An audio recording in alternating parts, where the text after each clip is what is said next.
The Tunnel by Anthony Browne. Once upon a time there lived a sister and a brother who were not at all alike. In every way they were different. The sister stayed inside on her own, reading and dreaming.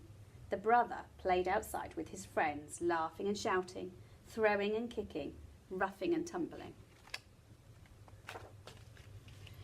At night he slept soundly in his room, but she would lie awake listening to the noises of the night.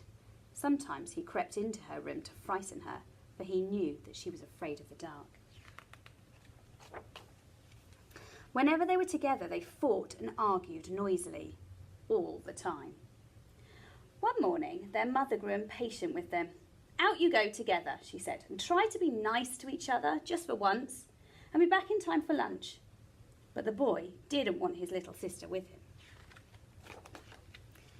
They went to a piece of waste ground. "Why did you have to come?" he moaned.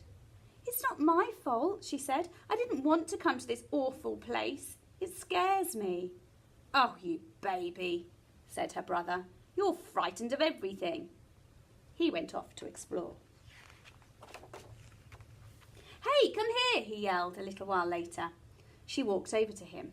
"Look," he said, "a tunnel. Come on, let's see what's at the other end." "No, you mustn't," she said. "There might be witches or goblins or anything down there." "Oh, don't be so wet," said her brother. "That's kid stuff." We have to be back by lunchtime," she said.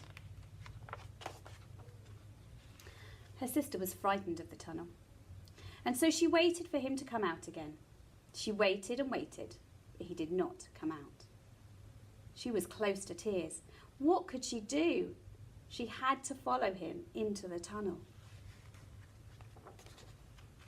The tunnel was dark and damp and slimy and scary.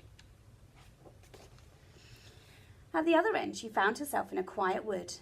There was no sign of her brother, but the wood soon turned into a dark forest. She thought about wolves and giants and witches and wanted to turn back, but she could not, for what would become of her brother if she did? By now she was very frightened, and she began to run faster and faster.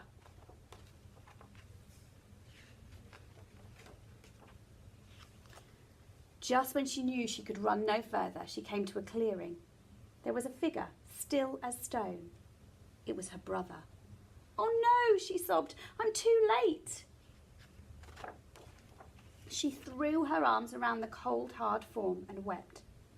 Very slowly, the figure began to change colour, becoming softer and warmer. Then, little by little, it began to move. Her brother was there. "Rose, I knew you'd come," he said. They ran back through the forest, through the wood, into the tunnel and out again, together. When they reached home, their mother was setting the table. "Hello," she said. "You two seem very quiet. Is everything all right?" Rose smiled at her brother, and Jack smiled.